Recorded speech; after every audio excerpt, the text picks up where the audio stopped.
দৌলতদিয়াতে বাস ডুবি হচ্ছে। আপনি দেখেন পুরো একটা বাস পানিতে ডুবে যাচ্ছে। ভাগ্য ভালো এবার সেটাতে যাত্রী ছিল না, শুধুমাত্র চালক ছিল।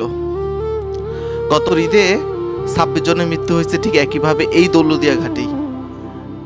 আপনি ঘাট পার হওয়ার সময় আপনার যখন ফেরিতে যখন বাসটা উঠবে নিয়ন্ত্রণ হারিয়ে পদ্মায় পড়ে যাওয়া, এবং 26টা তাজা প্রাণ গত বছর মৃত্যু সাক্ষী আমরা হয়েছি। সারা দেশ আমরা কষ্ট পেয়েছিলাম একটা ঘটনায়। ঠিক এবারও ঠিক একই ঘটনার পুনরাবৃত্তি। কুষ্টিয়া থেকে বাসটা ঢাকামুখী যাচ্ছিল, দৌলতদিয়া পার হতে আপনি দেখেন নিয়ন্ত্রণ হারিয়ে চলে যায়। 20টা সেকেন্ডের ব্যতিক্রমে এই যাত্রীরা বেঁচে গেছে, কারণ সরকারের জায়গায় একটা নিয়ম করেছিল যে ফেরিতে ওঠার সময় যাত্রীটা নামতে হবে, তারপরে বাস উঠবে। সে একটা কারণে এবার হয়তো প্রাণে বেঁচে গেছে, কিন্তু দুর্ঘটনা কিন্তু এড়ানো যায় নাই। বাসগুলা 20 সেকেন্ডের মধ্যে কিভাবে নিয়ন্ত্রণ হারায় যায়। আর একটা বিষয় হচ্ছে এই যে মানুষ পারাপারের জন্য এই ঘাটগুলোকে আরেকটু নিরাপদ করা উচিত, আমাদের আরেকটু সচেতনতা বাড়ানো উচিত। চিন্তা করেন আজকেও তো এতগুলো প্রাণহানি হতে পারতো।